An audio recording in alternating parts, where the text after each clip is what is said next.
Fórum EAD de 2020, promovido pela Secretaria de Educação à Distância, em parceria com o Programa de Pós-Graduação em Informática na Educação, a Escola de Desenvolvimento de Servidores e Observatório de Inovação Pedagógica com Tecnologia.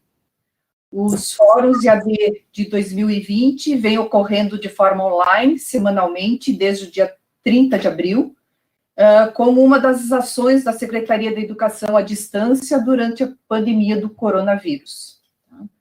O objetivo dessa iniciativa é dar visibilidade às práticas de ensino e aprendizagem com uso nas tecnologias digitais, desenvolvidas pelos professores da universidade, de modo que elas possam inspirar, né, outros docentes no fazer pedagógico.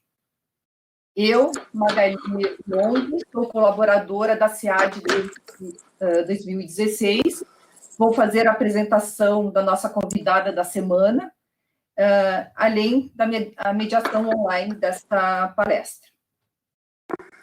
O tema da palestra de hoje, que vocês estão vendo ali, é experiência de educação à distância durante a pandemia, construindo novos modelos pedagógicos. Nossa convidada é a professora Patrícia Bear, ela é professora titular da Faculdade de Educação e dos cursos de pós-graduação em Educação, PPG-EDU, e Informática da Educação, PPG-IE, desta universidade. É professora visitante do programa Teachers College Fulbright, da Universidade de Columbia, situada em Nova York. É bolsista CNPq nível 1 no programa Produtividade em Desenvolvimento Tecnológico e Extensão Inovadora. Tem experiência na área de educação, com ênfase em educação à distância e informática na educação, atuando principalmente nos seguintes temas: desenvolvimento de ambientes virtuais de aprendizagem, produção e avaliação de materiais educacionais digitais, modelos e arquiteturas pedagógicas para educação à distância, competências em educação à distância, recomendação pedagógica em educação à distância e formação de professores em ambientes virtuais de aprendizagem. É membro da Rede Nacional de Ciência para a Educação e coordena o NUTED, ou o Núcleo de Tecnologia Digital Aplicada à Educação, da FACED, Faculdade de Educação. Este núcleo também é vinculado ao Sintédio, ou Centro Interdisciplinar de Novas Tecnologias na Educação. Desenvolveu o ambiente virtual Roda, utilizado como uma das plataformas de educação à distância da nossa universidade. É autora dos livros Modelos Pedagógicos em Educação à Distância, Competências em Educação à Distância e Recomendação Pedagógica em Educação à Distância. As perguntas durante a palestra podem ser feitas via bate-papo por quem está inscrito no MConf, e no final dela colocaremos a professora Patrícia para discussão. A partir deste momento, solicitamos a todos que mantenham seus microfones fechados. Passo, então, a palavra à professora Patrícia Bear para o início da palestra.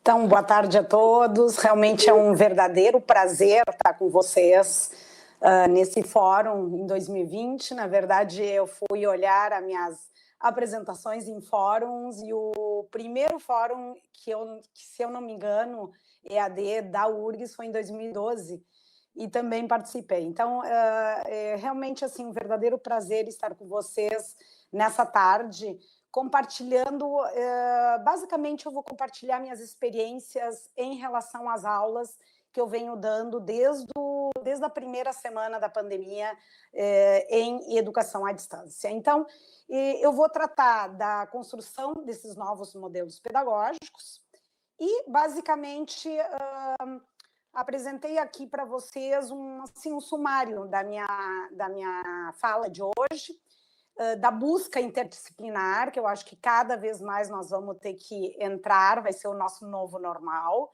As patentes de software que eu desenvolvi para a URGS, que estão patenteadas pela CDTEC, que também são software livre, que podem ser usadas por vocês. As experiências das minhas aulas na educação à distância. o que eu me embaso como teoria, né, para poder desenvolver essas aulas a partir dos modelos das arquiteturas pedagógicas? Qual é o papel dos aspectos sociais e afetivos em ambientes virtuais de aprendizagem, que isso é o que eu mais uso dentro da minha prática e dentro do processo de construção de conhecimento dos meus alunos.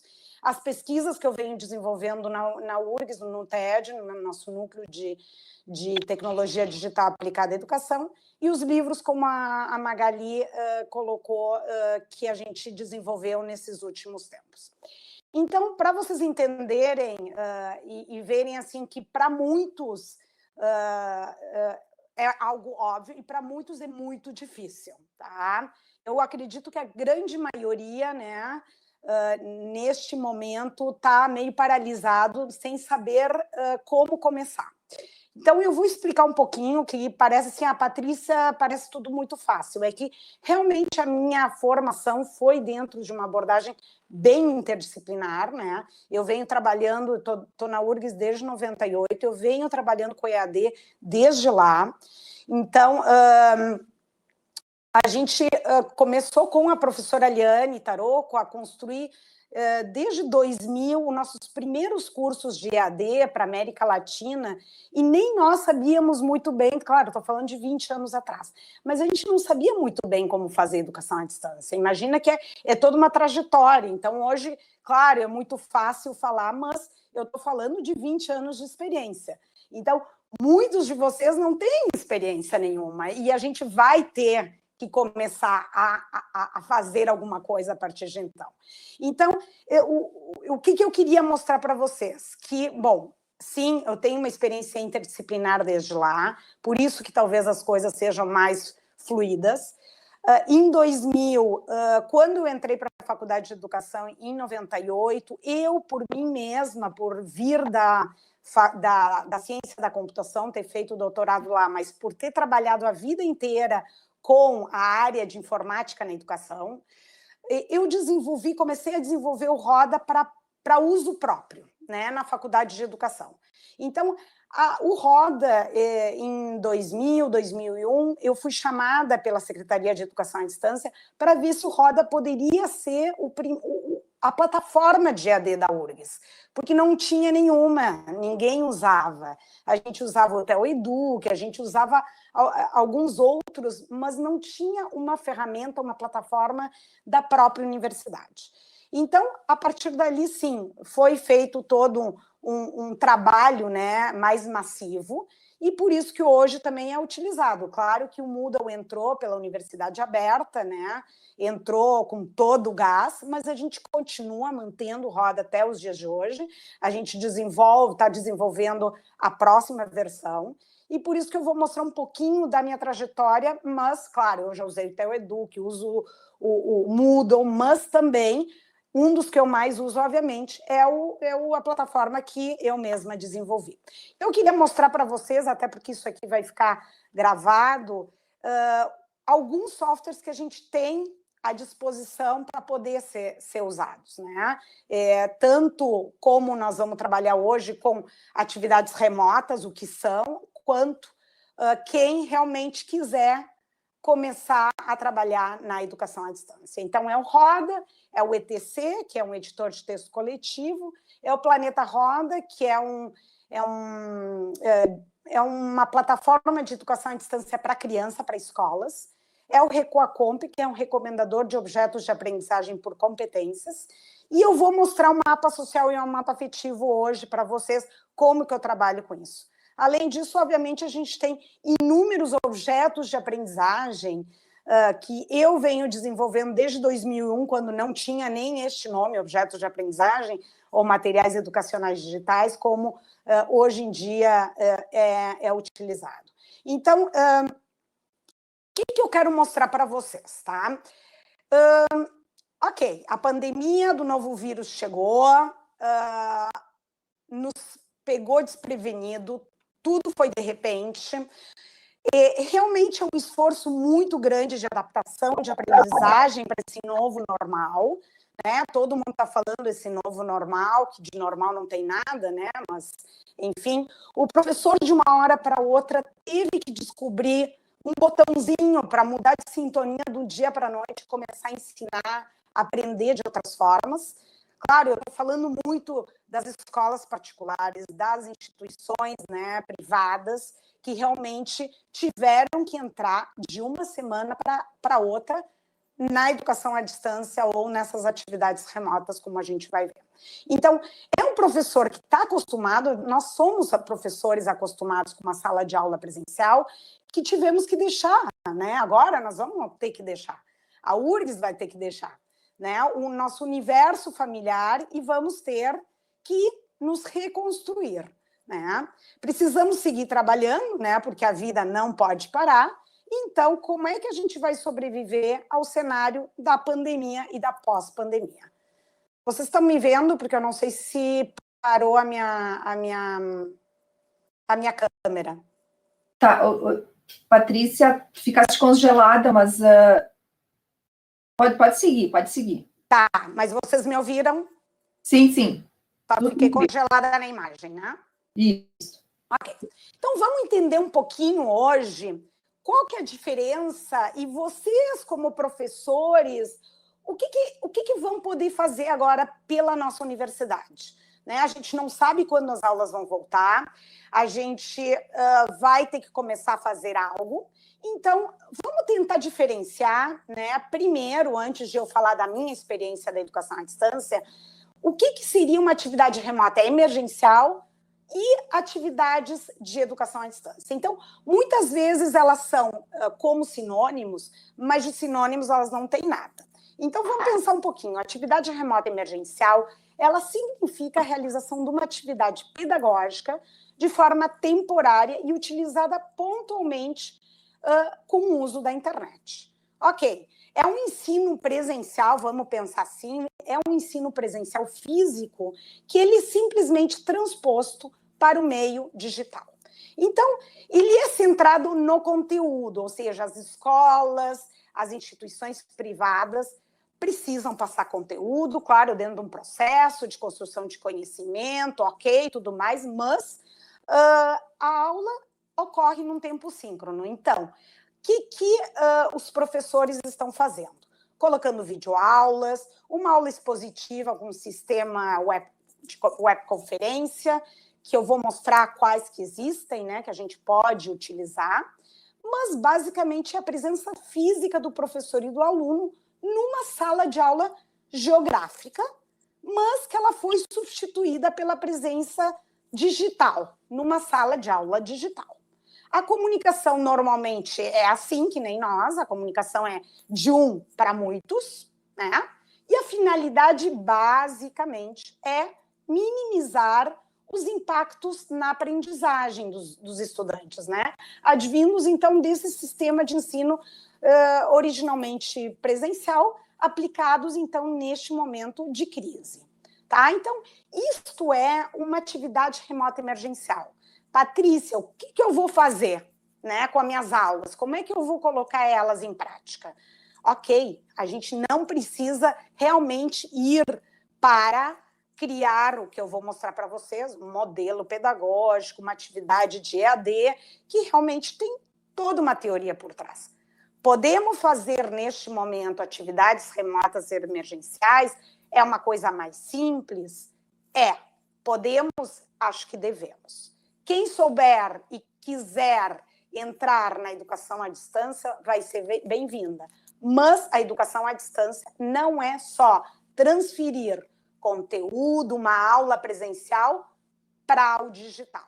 Não é isso fazer educação à distância. Então, entendido mais ou menos o que é, mas dentro das atividades remotas, a gente pensar que os nossos alunos precisam de interação, além disso, né? A gente não está pensando só numa videoaula ou numa apresentação como esta, né? A gente, claro, precisa, além disso, ter todo um sistema de interação com nossos alunos. Então, vamos para EAD, né? A gente hoje vai falar um pouquinho mais de EAD, mas eu queria mostrar para vocês a diferença, tá? que nem sempre alguns professores vão estar achando que estão fazendo EAD e não estão fazendo atividades remotas emergenciais, que está correto, neste momento é isso que talvez tenham que fazer. Então, quando a gente se refere à educação à distância, realmente a gente está tratando de uma modalidade diferente, é um modo de funcionamento próprio, com uma concepção didático-pedagógica estruturada a partir de um modelo pedagógico, composto de uma arquitetura e de estratégias pedagógicas. Mas a gente tem que levar em conta, sim, interação, comunicação, aprendizagem colaborativa ou cooperativa, muita atividade do sujeito e muito maior autonomia. Então, na educação à distância, as ações que ocorrem, né, dos atores, os atores, eu estou falando, o ator da educação à distância é o professor, é o aluno, é o monitor, é o gestor. Mas, Patrícia, e agora? Agora sou eu e meus alunos, né? Então, realmente, agora talvez seja nós, professores e os alunos. A gente não vai ter, talvez, grandes monitores para trabalhar com a gente, mas é isso que nós temos no momento. Então, por parte do aluno, a gente precisa de uma postura um pouco mais ativa, seja na construção individual ou coletiva. Então, em relação ao professor, são realmente esperadas, né, necessárias, diferentes maneiras de acompanhar o aluno e promover a sua atuação. Então, obviamente, isso, o que eu estou querendo dizer? Que a gente precisa se replanejar. Não é só transferir uma aula do presencial para o EAD. Então, algumas coisas que eu vou abordar nesse fórum, né? Bem simples, eu estava pensando como que eu ia explicar, né, a minha prática, e eu vou explicar dessa forma. Como é que eu estruturei e organizei minhas aulas de um dia para o outro? Né? O que eu fiz? Que ferramentas que eu fui utilizar? Né? Que talvez sejam as perguntas que vocês vão se fazer, ou já estão se fazendo, ou já estão procurando. Quais eu testei, quais deu certo, quais não deu certo, quais os alunos, como é que os alunos estão sendo desafiados, né? Porque eu, por exemplo, como eu coloquei, eu estou dando aula desde a primeira semana. Eu praticamente não parei. Só aquelas disciplinas, claro, que a gente não pode dar, né? Como que a gente dá o feedback para os alunos? Como é que ocorre essa avaliação na EAD? Como que eu marco a presença dos alunos e dos docentes? Existe, eu sou obrigada a dizer, bom, tu estão ali, as carinhas estão ali, é importante isso ou não? Como é que eu estou me mobilizando para garantir a permanência desse aluno dentro? Como é que eu vou tratar a evasão neste momento? Então, obviamente, a gente tem que se replanejar, e eu vou direto a alguns conceitos fundamentais na educação à distância, como eu coloquei. Um novo modelo pedagógico, eu não consigo trabalhar com o mesmo modelo, com o mesmo plano de aula. Então, existe uma arquitetura pedagógica e estratégias que são estratégias específicas para a EAD. E existe um perfil do sujeito da EAD. Claro que o sujeito, esse meu aluno da educação à distância, muitas vezes ele é por amor à camiseta, ou seja, eu dou uma disciplina totalmente EAD na universidade, na faculdade de educação. Então, o que eu vejo? É um aluno que já procura essa disciplina EAD, totalmente EAD. Seja porque ele é autônomo, seja porque ele é totalmente independente, ele tem facilidade, ou simplesmente ele trabalha e ele precisa fazer essa aula através da EAD. Então, eu preciso ver quem é esse meu sujeito. Então, o que é um modelo pedagógico? É um conjunto de premissas teóricas que, a partir de uma base paradigmática, que pode explicar e orientar as ações pedagógicas do professor. Ok, então, para isso, não muda nada do meu presencial. O que poderia chegar a mudar do meu presencial? Seria o modelo pedagógico que existe, dentro dele, a arquitetura pedagógica e as estratégias. Então, o que eu entendo como modelo pedagógico, tá? Nós temos um grande, né, milhares de professores, nós temos professores mais instrucionistas, nós temos mais behavioristas, dependendo da área de formação. Então, nós temos construtivistas, cognitivistas. Então, o meu modelo, muitas vezes, isso eu trouxe muito da minha prática, assim, da minha formação, por ter vindo da faculdade, do Instituto de Informática, onde o sistema paradigmático, digamos, a epistemologia, é um pouco mais instrucionista, né? Behaviorista. Ao mesmo tempo, na minha formação no doutorado, eu tive professores como a Leia Fagundes, como a Lucila Santa Rosa, como o Fernando Becker, que são muito construtivistas. Então, como é que eu crio esse meu modelo pedagógico? Né? Eu vou mais para o lado da instrução programada, eu misturo um pouco do construtivismo. Ok, muitas vezes eu não preciso colocar nome aos bois. Eu simplesmente, em alguns momentos, eu preciso ser um pouco mais autoritária, em alguns momentos eu faço um brainstorm de ideias com meus alunos. Então, é isso que eu chamo de modelo pedagógico. Ele não precisa realmente ter um nome, mas muitos de vocês, e eu mesma, criamos o nosso modelo pedagógico pessoal. Então, dentro dele existe uma arquitetura pedagógica e estratégias. O que é esta arquitetura? Como é que eu começo construindo, então, as minhas aulas à distância? Né? O meu modelo pedagógico, a minha arquitetura pedagógica. Então, eu preciso ter...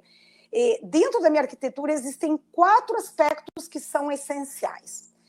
A organização se refere ao planejamento pedagógico, onde inclui a definição dos objetivos, do tempo e do espaço, porque a gente já está falando de um outro tempo e espaço que não é o presencial, dos direitos e deveres de cada sujeito da educação à distância. Ou seja, é dever estar presencialmente nas lives. Por exemplo, as aulas do meu filho no colégio não são obrigatórias. Né? Então, este tipo de coisa tem que estar claro, né? A gente vai criar algumas aulas de EAD. As aulas que a gente vai fazer pelo MConf com nossos alunos são obrigatórias ou ele vai poder ver a gravação depois? Como é que a gente vai lidar com isso? Nós temos os aspectos metodológicos, que se reporta basicamente como eu vou empregar a tecnologia e desenvolver o conteúdo, né, ao longo do processo de ensino-aprendizagem. Eu tenho, obviamente, o principal, que é o grande gargalo, meu conteúdo. Gente, não adianta eu colocar um livro inteiro digitalizado ou ficar 2 horas gravando um lindo vídeo para os meus alunos. Né? Nós temos que ter cuidado com o conteúdo que a gente vai colocar dentro dos nossos ambientes virtuais de aprendizagem. E, obviamente, tudo isso tem que estar integrado. Não adianta eu fazer as coisas, tem que estar encaixado, como se fosse um quebra-cabeça. E, obviamente, a tecnologia. O que eu estou dizendo com a tecnologia? Eu vou usar o Moodle, eu vou usar o Roda, eu vou usar um outro tipo de sistema para os meus alunos, ok? Ok, vocês decidem o que vocês querem trabalhar, mas a tecnologia tem que estar definida. E tudo isso, como é que acontece? Basicamente é isso que eu quero mostrar para vocês. É como se fosse uma engrenagem, tá? Tem que estar bem distribuído e fluir.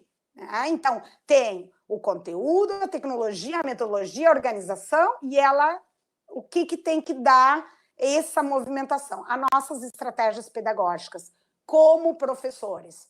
Patrícia, olha, não sei nem por onde começar. Bom, nós temos que começar por algum lado.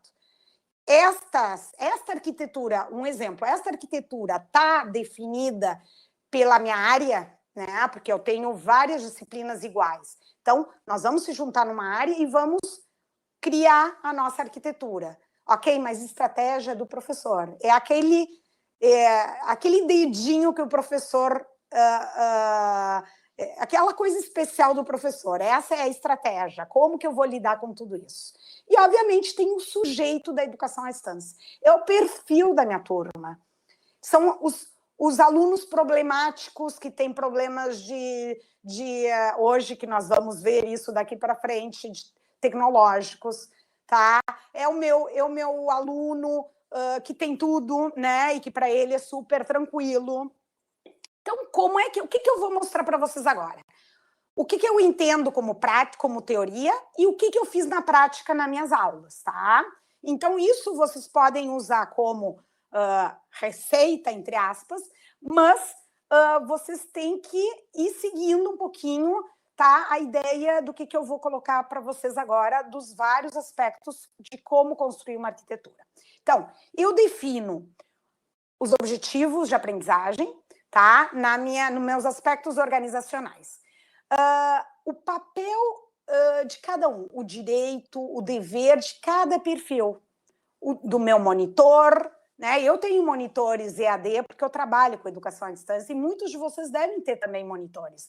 Qual é o dever dele? Então, ele vai ter que entrar no sistema, ele vai ter que responder os diários de bordo, ele vai ter que... O que ele vai ter que fazer? Esses são os deveres dos direitos. O que o aluno tem que fazer? E o que nós, professores, temos que fazer? Né? Será que a gente pode ficar uma semana sem dar retorno a eles? Por isso que dá muito trabalho a educação à distância. Porque é muito fácil a gente dar aula no presencial e ver nossos alunos só uma vez por semana. Só que aqui, o meu dever é não deixar o aluno ansioso, então eu tenho que dar retorno a ele. A sistematização do tempo e do espaço. Não adianta fazer apresentações, né? Bom, isso eu vou ver depois aqui no conteúdo, mas como que eu vou lidar com esse tempo e espaço nessa virtualidade? O público, tá? Meus alunos, qual é a familiaridade que eles têm com a tecnologia? Claro, não vem ao caso neste momento da pandemia, mas muitas vezes eu tenho que criar uma arquitetura levando em conta que eu tenho que fazer um curso de formação com eles para iniciar, né, a parte tecnológica.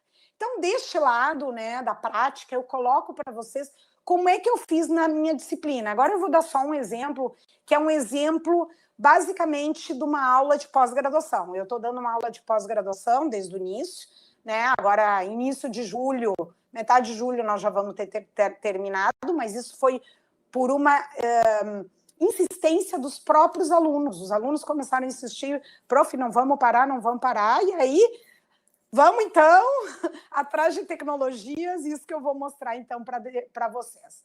Tá? Então, deixa eu ver o que eu posso dizer para vocês.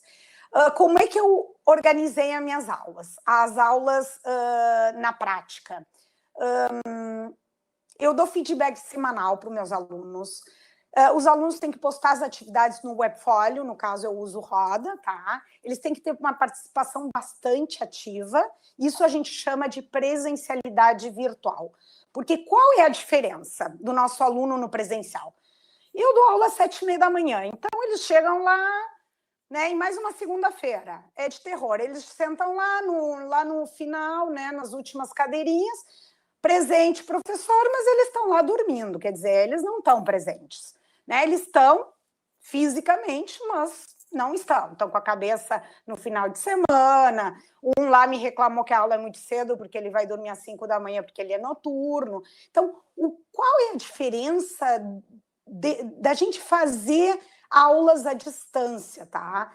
O que a gente precisa? Da presencialidade virtual. Eles precisam fazer. Eles precisam não só dizer, eles precisam fazer as coisas, e é assim que eles se fazem presentes. Se eles não escrevem, se eles não se comunicam, se eles não têm essa comunicação digital, eles não existem no ambiente. Diferente do presencial, que eles existem, mas, na verdade, eles não estão existindo, né? Porque eles estão com a cabeça lá e nem estão prestando atenção para nós. Então, as aulas eu normalmente divido por semana, né? Por semana ou por 2 semanas, dependendo do projeto. E eles têm prazo de entrega e eles têm que postar isso no sistema. Tá? Neste caso, são todos alunos do pós-graduação, mas eu também, como eu falei para vocês, eu dou aula também na graduação. Conteúdo, isso vocês têm que ter muito cuidado. O que será trabalhado? Como é que eu vou passar o meu conteúdo presencial, da presença, para o EAD ou para uma atividade remota? né? Então, eu vou ter que ir atrás de recursos, né? Conteúdos digitais, podcasts, hipertextos, páginas web, objetos de aprendizagem. Vou ter que ir atrás de links. Então, pode ser material instrucional bem simples? Claro que pode. Pode ser páginas web, objetos de aprendizagem simples, sim, não precisa ser vídeos. Pode. Cada um vai ter um estilo de aprendizagem. Vocês têm que ter muito cuidado em não colocar conteúdos gigantescos, tá? Vídeos gigantescos, dizer, pô, eu fiz uma baita de uma aula, gravei durante 1h30 um vídeo, isso aí é muito cansativo. Então, isso é o maior cuidado. Temos que ter, mas nós temos que variar esse conteúdo de várias formas, ou seja, que seja através de vídeo, de hipertexto, de objetos de aprendizagem, é isso que nós temos que procurar. E é isso que eu estou fazendo também nas nossas aulas. Os aspectos tecnológicos. Os aspectos tecnológicos é a escolha da tecnologia que eu vou usar, já que é uma atividade remota emergencial ou é uma atividade de educação à distância. No caso da educação à distância, eu tenho que usar um ambiente virtual de aprendizagem. Isso aqui, para nós, professores da URGS, é simples demais. Por quê? Porque nós temos já o Roda e o Moodle. O que a gente faz? A gente vai lá nas ferramentas e clica, e automaticamente todo o banco de dados dos nossos alunos é sincronizado com o nosso ambiente. Então, a gente tem que aprender, sim, eu soube que vocês ou a URGS teve há pouco tempo agora atrás um treinamento para mais de 150 professores. Estamos apavorados, não sabemos usar todas as funcionalidades? Não tem problema, vamos usar algumas. Vamos fazer o que dá para fazer neste momento. Agora, podemos usar uma ferramenta de conferência? Sim, é isso que eu estou usando nas minhas aulas. O WebConf, exatamente este mesmo sistema que nós estamos usando neste momento. Então, eu vou dar aqui um exemplo para vocês, claro. Eu estou usando o Roda porque eu desenvolvi o Roda, né? O Roda eu sei que está sendo bastante usado, né?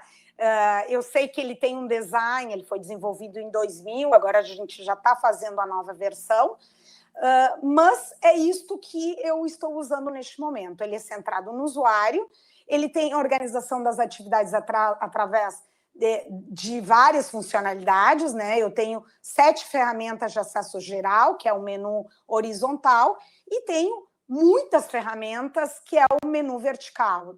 Aulas, bate-papo, eu tenho a biblioteca, eu tenho o diário de bordo, que eu gosto muito, porque eu vou acompanhando a trajetória mais individual. É o diário, é aquilo que o aluno quer me contar, só ele quer me contar.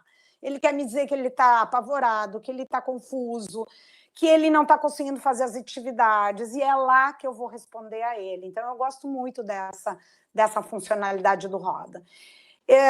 Tem enquete, Então, assim, eu não vou contar para vocês aqui o que cada funcionalidade faz, mas vocês têm livre acesso e vários tutoriais para poder trabalhar também com Roda e vão ser muito bem-vindos.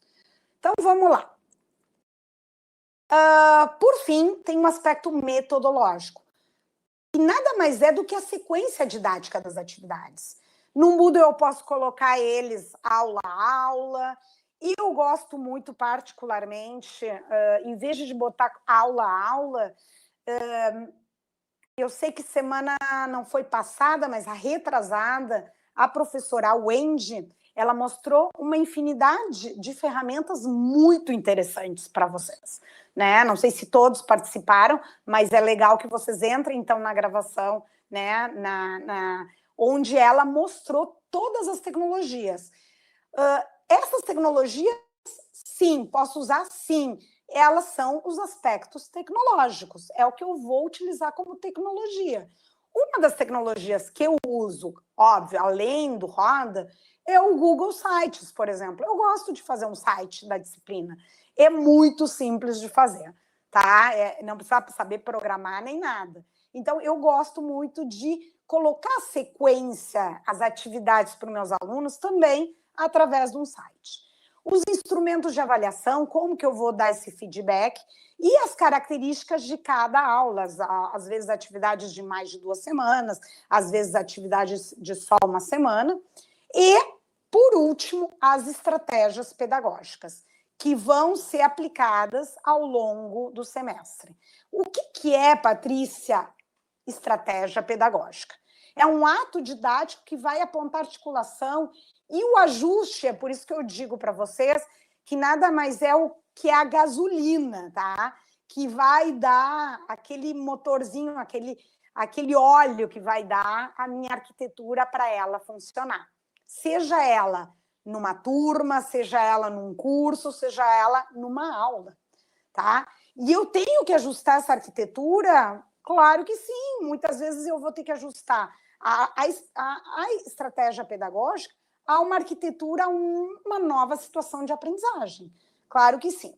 Agora, o que eu particularmente levo muito em conta? Dá trabalho, dá muito trabalho.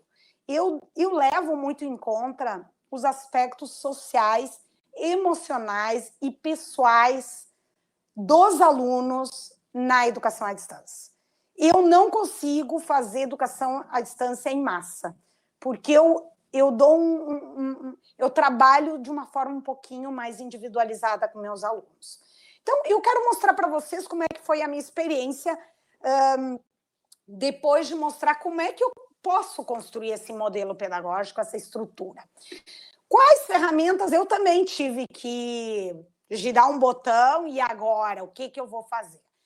O MConf, que é este que nós estamos usando, no início estava dando um pouquinho de problemas e depois ele, claro, solucionou, porque toda a URGS precisava usar. Então, o que eu fui fazendo? Eu fui testando também o Hangmeet, o Zoom.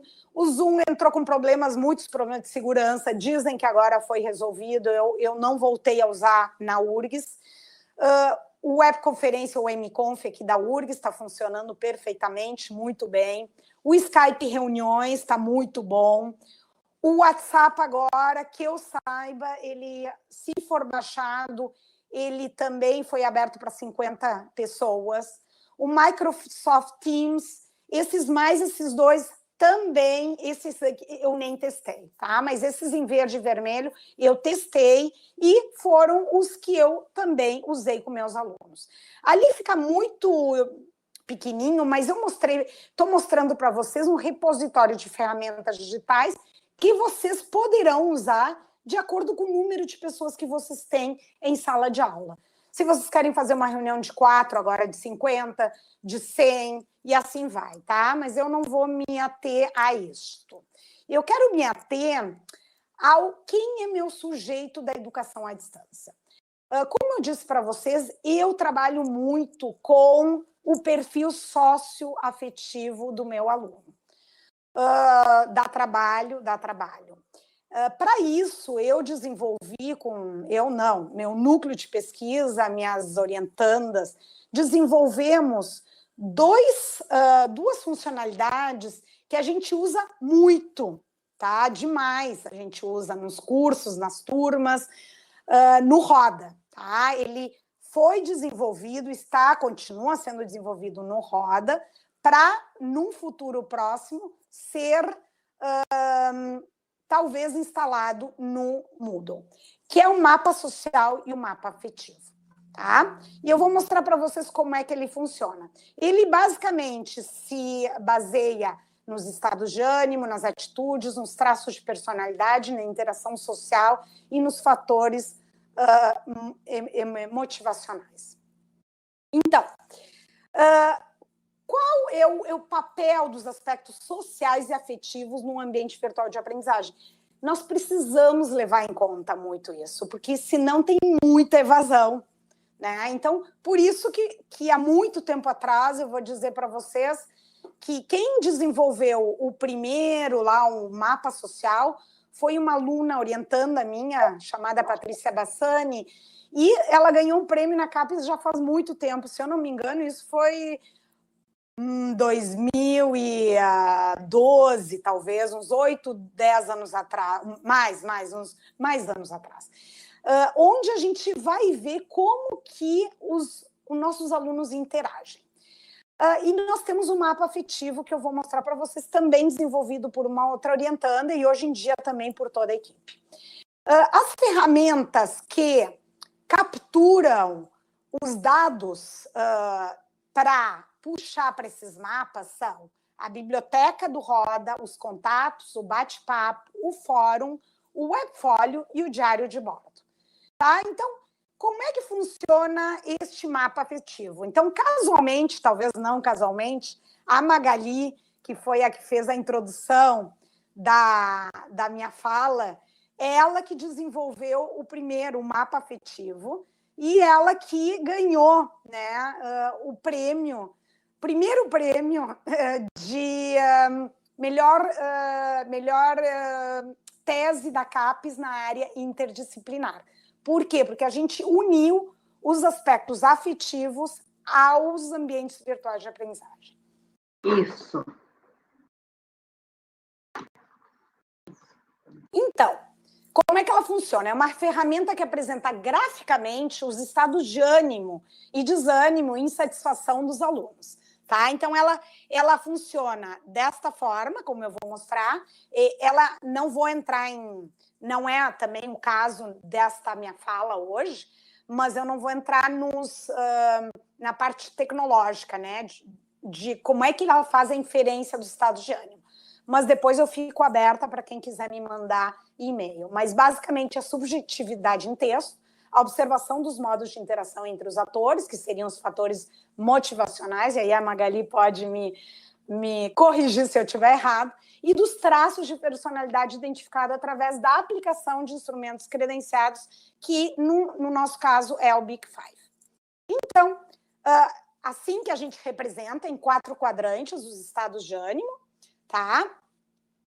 A gente trabalhou com, basicamente, o Scherer e o Tran, tá? Que são teorias baseadas nesses estados de ânimo, onde a gente vai conseguir capturar os dados afetivos dos nossos alunos e enquadrar se eles estão animados, desanimados, motivados, desmotivados, interessados e desinteressados, tá? Então, ali a gente representa isso. Isso é o que aparece no Roda, tá? Então, eu vou um pouquinho mais adiante.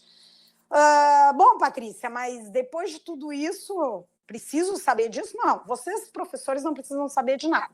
O que vocês estão acompanhando? Vão usar o Roda? Quero saber afetivamente, socioafetivamente, como é o comportamento do meu aluno? Ok, então eu vou ativar a minha funcionalidade de mapa afetivo.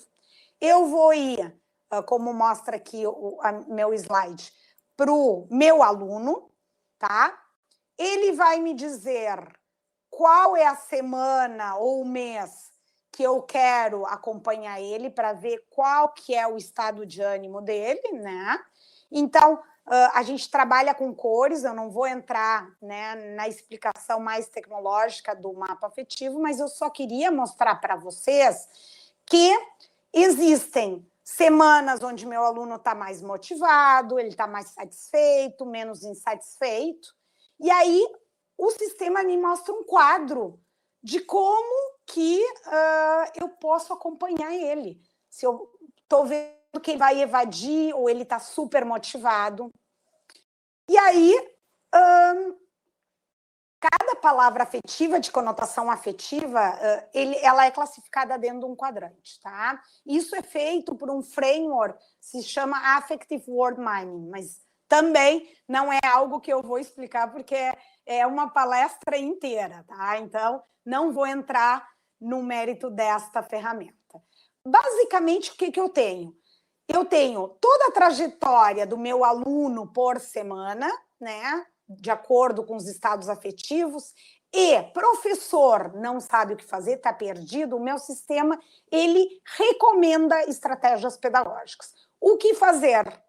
Né? O que fazer com ele? Se o diário de bordo é uma ferramenta importante para verificar, intervir, entrar no diário e dizer, pô, cara, vamos lá, eu vou te ajudar, né? Então, o que eu posso fazer com esses dados afetivos? Aqui eu não vou entrar, eu só queria mostrar para vocês que dentro do meu mapa afetivo o sistema ele recomenda estratégias para o meu professor.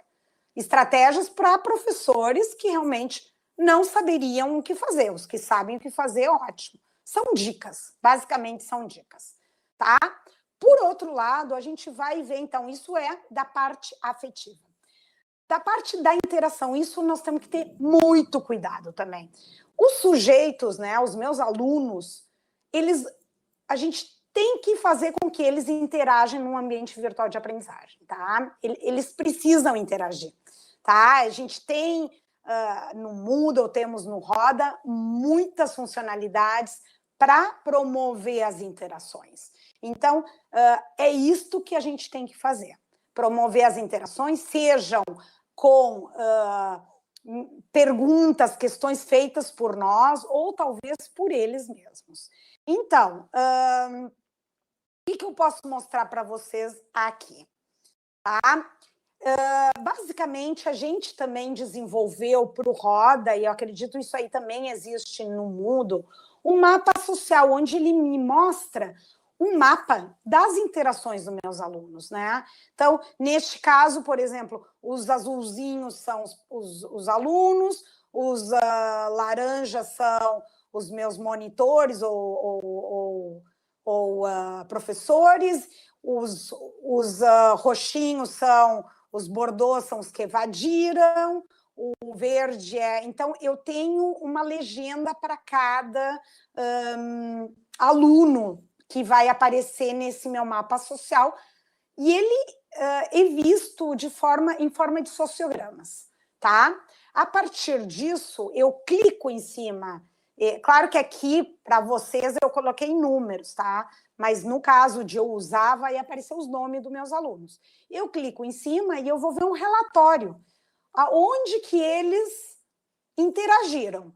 Foi no fórum, foi nos comentários, foi no webfólio, aonde que houveram, ele me aparece nos contatos, eles enviaram mensagens, retornaram, e aí a gente classificou estes alunos em alguns indicadores sociais. Por exemplo, aqueles que estão ausentes, aqueles que não interagem com ninguém. Eu coloco ausentes ali e vai me aparecer quem estão ausentes. Quem colabora, quem está distanciado da turma, quem evadiu, quem acaba formando grupos informais, que nada mais é do que as panelinhas. E quem é popular, aquele que quer falar, que quer aparecer, que quer, né, que interage com todo mundo. Então, este mapa, ele me dá um diagnóstico, isso que é importante, da minha turma, do meu grupo, tá? Então, eu trabalho muito com isso, muito. Então, basicamente, é isso que eu queria mostrar para vocês, né? Quem é colaborativo, quem é o sujeito colaborativo, o informal, o popular, o distanciado socialmente, o ausente, o evadido. Aí vocês vão me dizer, mas, Patrícia, existem mais um monte de outras categorias sociais. Ok, eu sei. Só que a gente precisa criar um modelo para poder construir uma tecnologia para poder, né, testar ela. Então, a partir de agora, a gente está construindo novos indicadores sociais, de acordo com o diagnóstico que a gente tem das turmas. Bom, esse aqui não é ausente, não é evadido, é outra coisa, né? Então, eu sei que a gente não conseguiu colocar todos, mas é assim que a gente está acompanhando os nossos alunos. Algumas ideias finais, quase, que eu disse que eu não ia passar de 1 hora, porque eu acho que 1 hora, vocês ficarem me ouvindo, a melhor parte é a conversa, é a troca, né? Então, algumas ideias que eu quero compartilhar com vocês. Vocês têm que desconstruir um pouquinho a ideia de tabu, de estranheza em relação à noção de educação à distância. Por que eu digo isso? Por experiência própria. Por quê? Porque eu comecei a trabalhar com educação à distância já fazem 23 anos. E eu era muito mal vista, eu e todo mundo que trabalhava nessa área. Por quê? Porque o aluno que vai fazer um curso de EAD, assim, não é tão bem visto, vocês sabem muito bem, né? Que hoje em dia mudaram, isso mudou um pouquinho. Então, vamos desconstruir um pouquinho essa ideia, que é difícil, né? Eu tenho o relato de como os alunos estão sendo desafiados, tá? A comunicação online, ela é uma interação mediada pela tecnologia, e o que a gente vai ter que ver nessa interação com nossos alunos, né? Que realmente deve estar acontecendo com muitos de vocês, e comigo está acontecendo, claro, há muito tempo. Muitos alunos dizem, né? Eles entram, se a gente quiser, no chat, dizem: ai, oi, beijinho, oi, e falam, dizem. Mas na EAD, a gente tem que fazer. Se a gente não faz, é o que eu disse antes, a gente não está presencialmente no meu ambiente. Nós temos que fazer, nós temos que escrever, nós temos que trocar.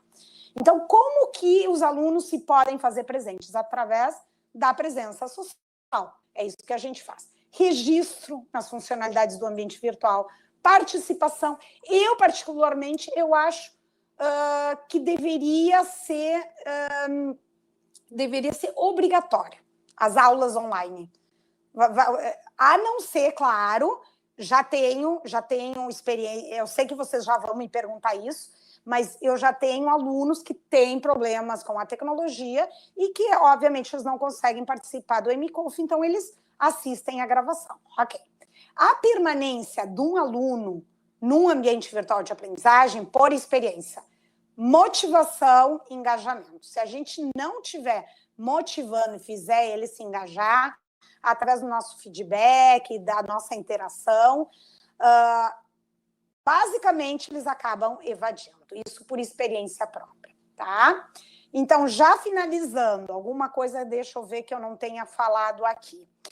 O que eu já vi, tá? Da minha experiência agora, desde março, nesses 70 e poucos dias, né? Situação dos professores. Sempre teve aqueles resistentes ao digital, tá? Sempre, e vai sempre existir. Muitos dos professores foram forçados ao digital. E sabem que muitos deles estão fazendo um trabalho incrível, estão se superando, estão me escrevendo, dizendo: pô, Patrícia, consegui fazer um videozinho, consegui fazer isso, estou entrando, estou estudando, estou me capacitando sozinha ou pedindo ajuda. Então, estão acontecendo experiências incríveis, realmente. O que a gente precisa fazer? A gente não pode entregar o conteúdo, tá, no modelo remoto. A gente tem que fazer com que o nosso aluno seja ativo. Com certeza, isso eles vão acabar levando para o presencial, porque a nossa realidade vai ser essa, tá? Vai ser essa. Então, se a gente conseguir que nosso aluno aprenda essas novas formas de trabalho, ele vai ter problemas de adaptação, ok, mas o que eu entendo como pós-pandemia? O que vai acontecer?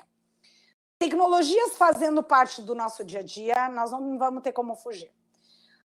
Mas, para mim, é muito importante isso. Abrir possibilidades que os alunos não vão precisar se deslocar, às vezes, para a universidade. A gente tem alunos, nós estamos falando de alunos com problemas de tecnologia, mas muitos alunos, eles quase que eles moram muito longe e pagam muito caro as passagens para a universidade. Então, de repente, tudo isso que eles vão estar poupando de passagem, eles vão poder comprar um note para eles, poder investir, e a gente vai poder criar um ensino um pouco mais híbrido e mais livre da localização geográfica. Eu acredito que vai ser o novo normal da nossa universidade. E agora sim, para fechar a saideira, alguma coisa que eu quero dizer para vocês, tá? Eu sei que vocês vão acabar se identificando com algumas fases dessas, porque eu também já me identifiquei, tá? Neste momento de pandemia, tá? Então, vamos lá. O desânimo, tá? Eu participei de muitas reuniões até agora, de colegiado, de professor, de área. Muitos estavam muito desanimados, muitos deprimidos, tá? Essa é a primeira fase. Depois a gente vai para o desafio, tá? O desafio é aquele conflito, aquela dor que a gente sabe que tem que sair desse momento de paralisia, dessa zona de conforto, e nós temos que, energia, porque a gente tem um desafio pela frente como universidade pública. Não adianta que a gente não vai esperar 3, 4, 5 meses e as aulas vão voltar presenciais como a gente achava, como antes. Não vai existir mais isso, por enquanto. Depois a fase do desespero. Calma, queremos tudo fazer ao mesmo tempo, tá? A gente entra em pânico, temos que ter muita paciência. Eu mesma entrei em desespero. Comecei atrás de uma tecnologia, 2 tecnologias, dava certo, dava errado, colocava com meus alunos. Eu ficava desesperada, mas o que a gente tem que mostrar para os nossos alunos? Que nós estamos aprendendo juntos, que nós estamos errando juntos e que nós vamos tentar juntos e vamos construir juntos. Então, a última fase é o desenvolvimento. É a única forma de resolver os nossos desafios. É aprender a lidar com esse novo, com esse diferente, que é realmente um monstro para muitos professores. Nós vamos criar coisas novas, maravilhosas, eu tenho certeza. Entender os desafios desse novo projeto e buscar uma motivação para engajar esses alunos, porque esses alunos também precisam ser engajados, eles também estão com a saúde mental, estão deprimidos, estão paralisados. Então, a gente vai ter que se superar e nós vamos ter que se reinventar, como professores, como universidades. Então, buscar as nossas qualidades, nós temos muitas, nós temos coragem, nós temos criatividade, nós temos perspectiva, nós temos muito trabalho em equipe nessa universidade, pois nós estamos construindo juntos um novo normal. Esse fórum de educação à distância está fazendo com que os professores se engajem, mostrando experiências, mostrando quem está fazendo diferente, e a gente precisa de uma nova universidade. Então, dicas, tá? A gente precisa se organizar de novo, não mais da sala de aula presencial, mas uma sala de aula, seja remota, atividades remotas emergenciais, ou, quem sabe, de educação à distância. Nós temos que ter muita paciência, calma, gente, vai dar certo, tá? Vamos aos pouquinhos. Um tempo de adaptação. Nós precisamos se adaptar a esse novo normal, essa nova tecnologia que muitos para vocês era completamente assim, um monstro, né, de 7 cabeças.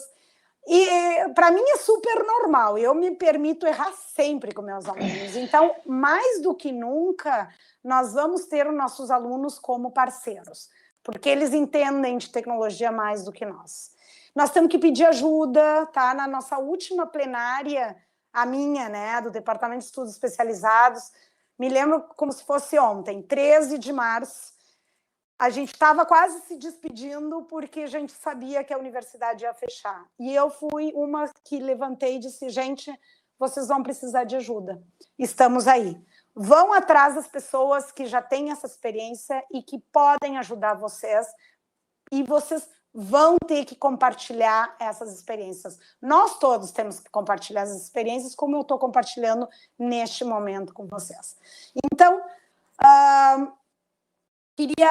eu não vou colocar isso, mas vai estar na gravação, as pesquisas que eu venho desenvolvendo, mostrar os livros que eu tenho e que vocês podem também utilizar de base, claro que é teoria, mostrando algumas experiências, né, dentro da minha área, com modelos pedagógicos, com competências de educação à distância, e o último do ano passado de recomendação pedagógica. Então, quase que pontualmente 1 hora, eu queria agradecer muito esse convite da Secretaria de Educação à Distância, em conjunto com o PGIE, e fico à disposição para as perguntas, que eu imagino devem ser muitas, e fico à disposição com meus contatos, a minha página, meus livros e o que vocês precisarem. Muito obrigada pelo convite. Obrigada, Patrícia. Agradecemos muito a tua participação, por compartilhar, né, todas essas suas reflexões, as tuas experiências, né, na educação à distância, desenvolvidas aqui na URGS, principalmente nessa época, nesse momento de isolamento social. Na tua fala, né, a gente percebe que que novos modelos pedagógicos são possíveis, né, para colocar o nosso aluno como protagonista da aprendizagem, como tu sempre falas, né? E como se dá isso? Como a gente coloca o aluno protagonista da aprendizagem? Principalmente na interação dele, né, aluno, entre professor e os seus colegas, né? Então, a gente viu ali as ferramentas que estão disponíveis no Roda, e assim o aluno ele pode construir o seu conhecimento de uma forma mais cooperativa ou colaborativa, como tu colocaste na apresentação, né? E também não apenas isso, né, a gente também viu, né, que a gente não pode desconsiderar, o professor não pode desconsiderar os aspectos socioafetivos do seu aluno, né? Então, eu vou abrir, né, agora essa parte para as perguntas, que algumas delas já foram feitas aqui pelo bate-papo, e que podem, os participantes podem continuar a colocar essas perguntas. Se a gente não puder passar todas para a Patrícia agora, nesse momento, né, a gente entrega para a Patrícia para ela responder posteriormente, tá? Bom, eu vou colocar aqui a questão do Gilberto Balbea Consone, que ele disse o seguinte: você mencionou que utiliza o Google Sites para suas aulas e citou outras ferramentas externas à URGS. Será permitido utilizar sistemas externos para as aulas remotas e para o armazenamento de conteúdo? Nossa dúvida, nesse sentido, é se o MConf consegue atender a demanda da conexão para toda a universidade. Essa é uma questão. E ele coloca uma segunda questão. Nossa disciplina é toda prática, e nas aulas presenciais trabalhamos com assessoramento individual aos alunos. Como atender individualmente os alunos de forma remota? Você acha viável? Bom, sobre a primeira pergunta, quanto às tecnologias externas, né, ao URGS, sim, normalmente a gente usa, né, tecnologias externas, né?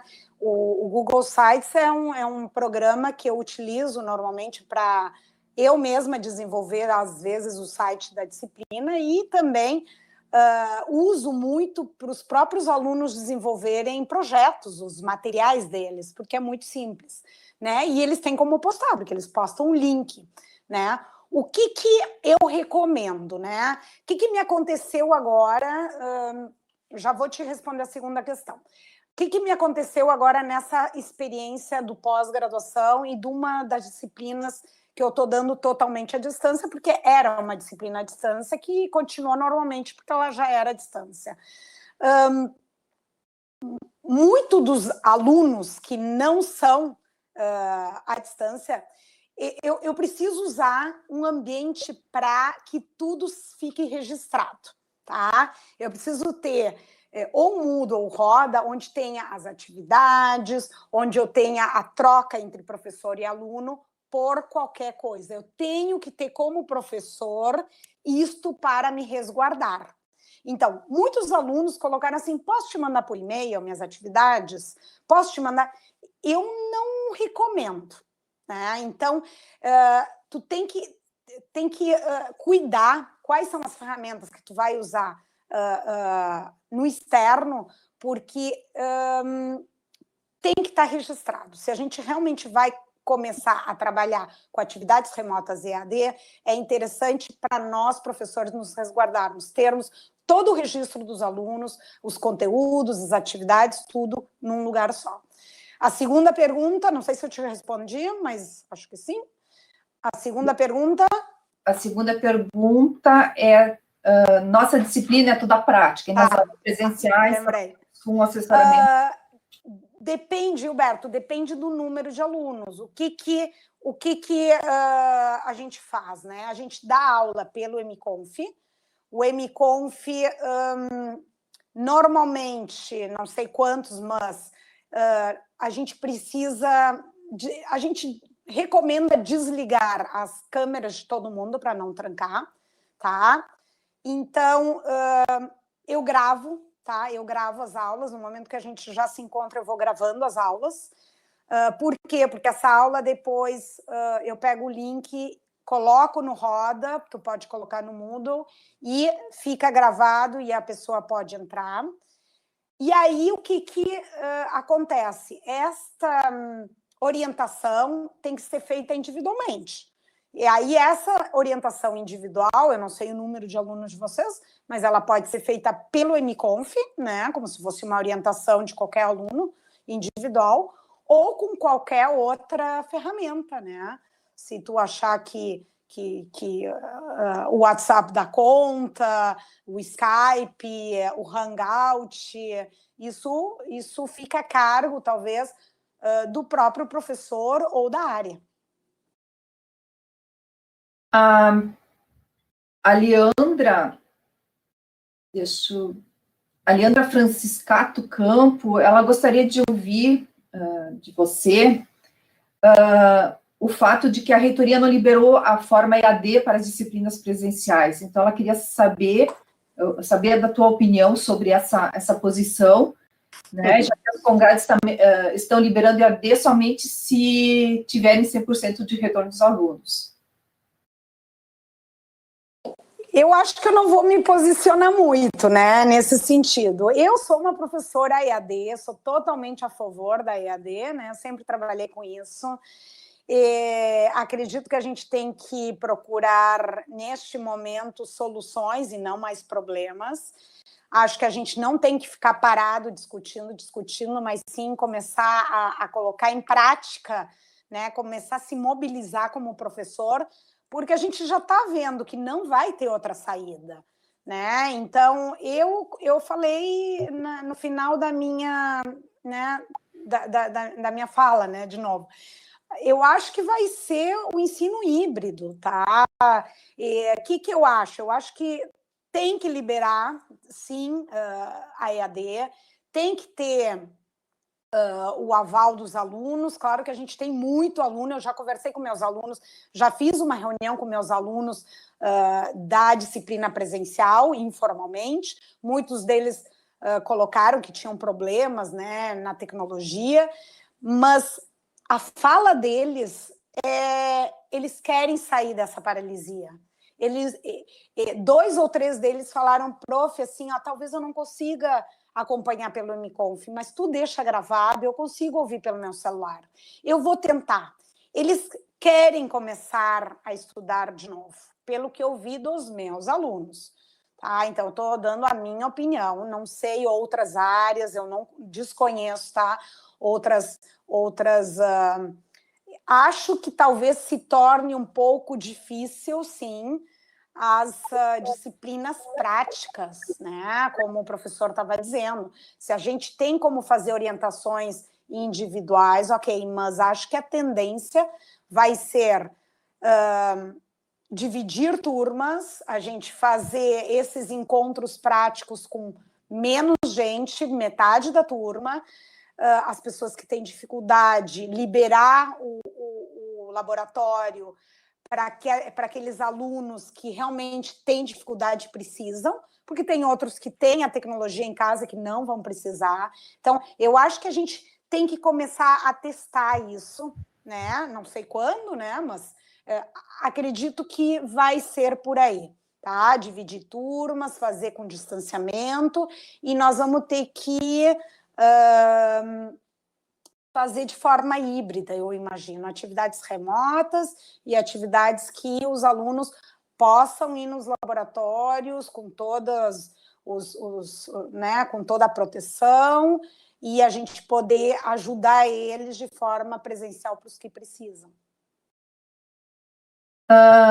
O Ariel Ber está perguntando assim, ó.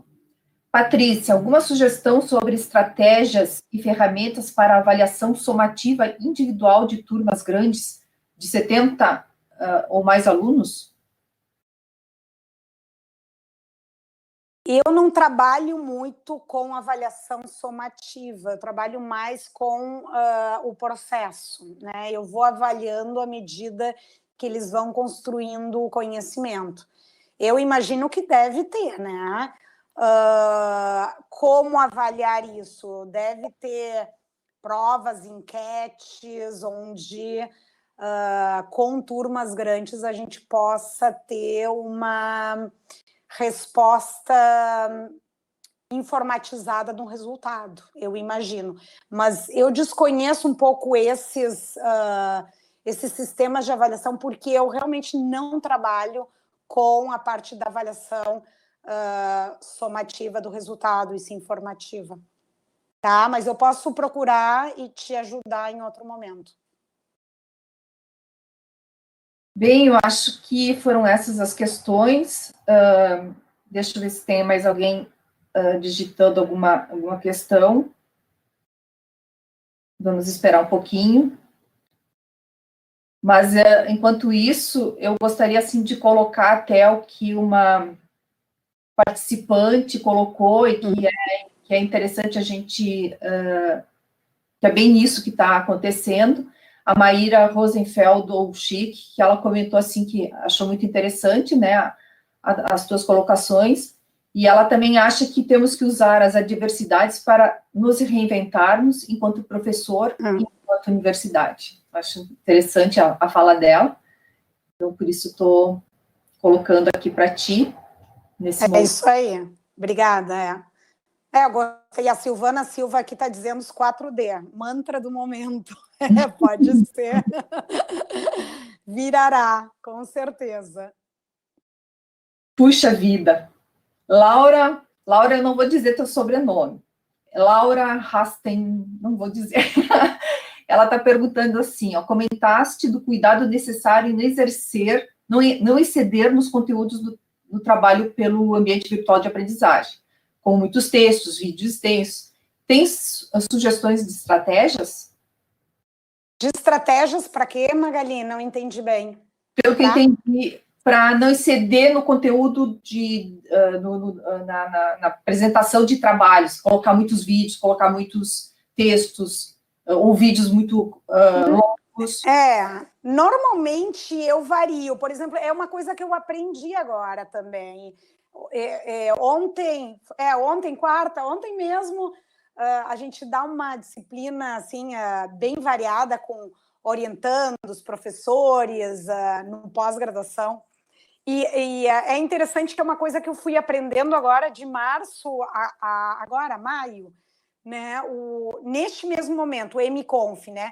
Eu dou aula assim pelo MConf e coloco um PowerPoint, né? Como um resumão, né? Isso é uma estratégia bem interessante, porque todo mundo gosta de um resumo. Todo mundo gosta de um resumo daquilo que está lá e que muitas vezes não querem ler. Porque ninguém lê, muitas vezes as pessoas não leem. Então, estratégia número 1. Eu particularmente, não é que eu estou fazendo para os meus alunos, mas, neste momento, eu acho que é interessante trabalhar desta forma com eles, né? Fazer uma apresentação de... Quando a gente vai ter essa aula online, apresentar junto um PPT com as ideias que a gente vem falando e deixar gravado isso. Isso eu acho que é bem interessante como uma estratégia de uma atividade remota. Outra coisa, não adianta fazer uma apresentação de 2 horas, ficar 2, 3... A aula era de 4 horas, vou ficar a tarde inteira. Eles não aguentam isso. As aulas têm que ser reestruturadas. Tá? Não adianta eu fazer um vídeo de 2 horas, porque a minha aula teve 2 horas. Então, eu normalmente tento variar. Eu boto um link, um artigo interessante, eu boto um vídeo, eu vario o tipo de material que eu coloco. Vocês, professores, neste momento, a gente não vai ter tempo para criar conteúdos sobre, né? Que muitas vezes dizem, vou criar um conteúdo. Nós não vamos ter tempo de criar conteúdo neste momento. Mas a gente sabe que tem um monte de conteúdos muito interessantes na internet. Então, é isso que nós temos que variar. Não adianta colocar para uma aula 20 links. Eles vão olhar tudo aquilo, não vão ler nada. Às vezes é melhor botar um artigo e é isso, tá? Então, é isso que eu quero colocar para vocês. Os alunos também, não adianta botar em excesso, porque eles vão olhar tudo aquilo, eles já não leem, tá? Não é uma crítica, mas normalmente eles vêm para a aula sem ler o que a gente manda ler. Então, se a gente fizer uma atividade mais, trabalhando uma metodologia ativa, onde, em vez de eu falar, a gente no MConf vai trazer uma discussão, tentem colocar pouco material de boa qualidade, do que um monte de materiais longos. Basicamente, essas são as minhas estratégias ao longo destes anos. É o que eu aprendi. Até eu aprendi isso. Podem imaginar que em 2000, 2001, quando a gente fez o nosso primeiro curso de educação à distância com alunos da América Latina, muito interessante. Eu coloquei 60 num chat, porque para mim era óbvio que nós ia conversar e nós ia discutir a aula num chat 60. Coloquei 60 alunos no chat. Então, é isso que eu quero mostrar para vocês, a gente vai aprendendo. Eu não tinha a menor ideia que aquele chat ia virar um monólogo generalizado, ninguém ia se ouvir. Então, a gente aprendeu que se a gente tem que dividir a turma para fazer conversas, olha, mais do que 20 não funciona, não funciona. Um monitor para 20 já é um número bastante grande, mas é isso que eu quero mostrar para vocês. A gente não vai acertar de primeira e é um caminho que talvez não dê muito certo agora, mas a gente vai aprender e eles também vão aprender com a gente. O Gilberto quer retomar aquela primeira questão, onde que tu falaste que chegou a usar ferramentas externas. Ele compreende que o uso era para um conteúdo extra classe. Agora trata-se da aula em si. A URGS precisa se posicionar se poderemos ou não utilizar ferramentas externas para a aula. O que tu pode falar sobre isso? Olha, eu acho que todos os professores, todas as tecnologias mostradas há 2 fóruns atrás, a maioria, que eu saiba, Magali, tu pode me dizer se sim ou não, são todas externas, não são? Uhum. E todas elas são utilizadas por professores, né? Ela mesma mostrou ao vivo como funcionam. Então, eu te sugiro, até porque não foi o meu foco mostrar tecnologias, mas sim, eu te sugiro ir na aula que ela deu há 2 fóruns atrás e ver quais são essas ferramentas que são muito interessantes e são todas externas. E tanto ela, quanto eu, quanto um monte de professores, a gente ministra aula com essas ferramentas. Eu dou uma disciplina de tecnologias digitais e educação, onde a cada aula eu mostro a teoria e os futuros professores, porque são futuros professores, eles têm que fazer atividades na ferramenta. Então, eu trabalho com sistemas de autoria dos mais diversos para serem aplicados nas escolas. São todos livres, não são pagos. É isso que eu quero te dizer. Não são ferramentas pagas, são ferramentas livres.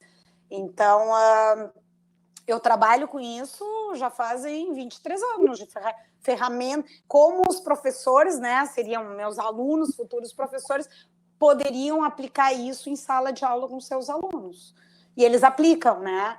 Por exemplo, o mapa conceitual, o CMap Tools, é uma ferramenta maravilhosa, eu uso sempre. E tem para usar no iCloud. Então, são muitas ferramentas que eu utilizo. A própria Wendy apresentou, então acho que vocês podem procurar essas ferramentas e utilizar com seus alunos perfeitamente. Acredito eu, né? Mas acho que sim. Patrícia, o Carlos Arthur Lang Lisboa está perguntando. Sua palestra deixa claro que a ED requer preparo por parte dos professores e que seu uso, para quem não conhece, não é imediato. Portanto, a solução para o momento é o ensino remoto emergencial. como tu colocaste lá no início da palestra. Universidades e escolas particulares adotaram esta técnica quase que imediatamente. No entanto, na URGS, o que vemos é uma demora grande, tanto por parte da administração quanto por parte das comissões de graduação. Também constatamos uma resistência grande por parte dos alunos e alguns docentes. Qual a sua sugestão para resolvermos esse problema? Como é que é o nome dele? É o Carlos Arthur Lang Lisboa. Carlos, tu tá me pedindo para resolver o problema da URGS. Eu, mera professora, tá? Tu tá me pegando assim, eu tenho a minha opinião, eu não posso falar, mas eu acho assim, ó, tu tá me pedindo para resolver o problema da URGS inteira. A URGS está indo em passos muito devagar por uma série de questões que a gente sabe quais são, né? Diferentemente das escolas privadas e das instituições, né? Que de um dia para o outro, porque a gente continua pagando as escolas dos nossos filhos e as pessoas continuam pagando a faculdade, de um dia para o outro eles têm que continuar dando aula, senão as pessoas deixam de pagar. Então, a realidade é diferente. O que se vê, né? O que se vê? Eu tenho um filho numa escola e uma filha numa faculdade. Então, o que eu estou vendo? Que eles adquiriram rapidamente a atividade remota emergencial. Nas primeiras semanas patinaram muito. Eu, claro, especialista em EAD, olhava e eu me pegava pela cabeça e dizia, pelo amor de Deus, um desastre, mas as coisas foram melhorando, tá? Hoje em dia, meu filho já acorda às 8 da manhã para ver as lives do colégio, porque estão melhorando. Então, os professores também, à medida que tu vai fazendo, tu vai aprendendo e tu vai melhorando. Então, o que eu vejo? Que essa paralisação vai acabar demorando cada vez mais o início e o desenvolvimento, né? É o último D que eu disse, é o desenvolvimento, é a gente começar a resolver nossos problemas. Então, as nossas realidades são diferentes, né? Nossos alunos têm dificuldades, mas eu mesma tenho esta turma com alunos com dificuldades. E nós estamos tentando, de várias formas, eu já estou conversando com eles, como que nós vamos resolver esse problema com eles. E eles estão abertos a resolver. Eles estão abertos a não tenho tecnologia para acompanhar, mas eu vou olhar no meu celular, eu vou ir na casa do não sei o que, procurar um computador. Então, vamos ter que achar uma solução.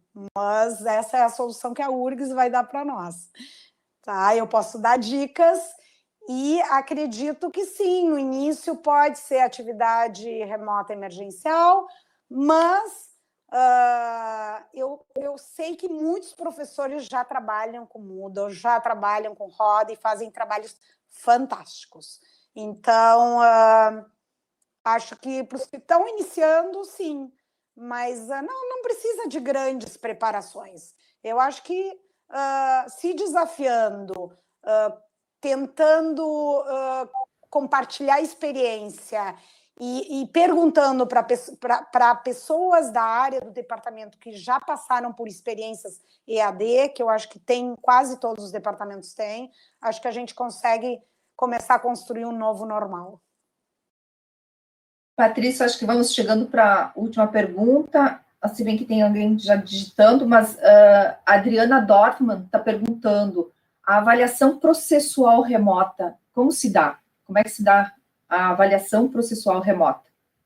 A questão de frequência, como se registra? Pois é, isto eu vou te dizer que até estou perdida também, não vou poder te responder. Por quê? Em algumas escolas está sendo facultativo isso, tá? Eu não concordo. Eu acho que estou falando como mãe, não como profissional, tá? E talvez aí, talvez isso seja assim transposto para como professor e como os alunos, mas eu acho que se a gente obriga os alunos a participarem da WebConf, tá? No caso, escola particular, né? No caso de uma escola particular, numa instituição privada, se eles têm tecnologia, eu acho que eles têm que ser obrigados a participar, tá? Porque senão a gente fica meio perdido como pais, né? Bom, o que a gente faz? Deixa as criaturas dormirem? Não. O que a gente faz com isso, né? Como é que a gente lida com isso? Nós ficamos meio perdidos. Quanto outras escolas eu vejo, eu sei que tem escolas que obrigam os alunos a participarem das atividades remotas online, né? No nosso caso, URGS, nós vamos ter que levar em conta as dificuldades dos alunos naquele momento, né? Então, eu, por exemplo, já estou levando a presencialidade do aluno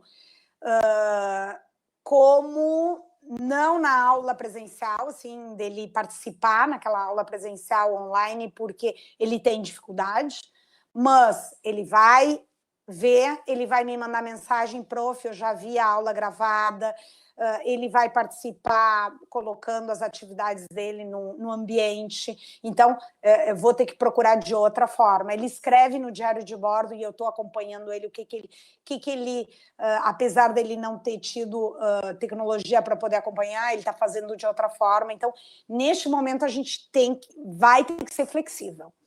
E nós vamos ter que engajar e motivar os alunos. Então, não adianta dizer, tu não participou, tu tá fora, tu tá ausente. Neste momento, nós vamos ter que abraçar os alunos. Abraçar bastante, motivar eles bastante e tentar resolver as dificuldades de quase que todo mundo. Eu sei que é difícil, mas nós temos as nossas dificuldades, nossas limitações, mas vai ser a forma para os alunos não evadirem. Eu acho que é isso, Patrícia. A gente pode dar quero deixar aqui, em nome da Secretaria de Educação à Distância, eu gostaria de agradecer a presença de todos os participantes desse fórum. Foram, até onde eu consegui ver, foram 72, não sei se tiveram muito mais pessoas participantes. E agradecemos, né, muito pela tua apresentação, né, que compartilhou essas experiências, né, da EAD, desenvolvidas aqui na universidade. E gostaríamos de convidar a todos a participar do 5º Fórum EAD na próxima sexta-feira, às 9h30, com a professora Paula Mastroberti, falando sobre educação em tempos pós-digitais, afeto e mediações úmidas entre corpos ubíquos. Tá? Então, agradeço a todos e obrigada. Até o próximo fórum. Obrigada. Beijo a todos. Até a próxima. Tchau. Tchau.